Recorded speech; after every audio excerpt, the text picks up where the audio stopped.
স্বাগত জানাই। এই সময় গ্যাস হবে, নইলে কিন্তু 6 মিনিট নেড়েছি।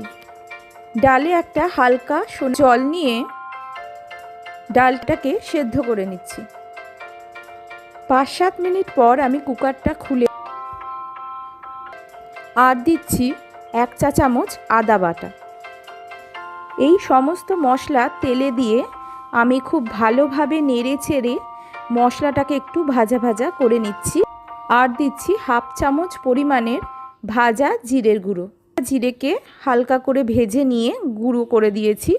আপনারা চাইলে গুঁড়ো জিরে কড়ার গায়ে লেগে যায় না। লঙ্কা, এর মধ্যে আমি 2টো কাঁচা লঙ্কা চিড়ে দিলাম।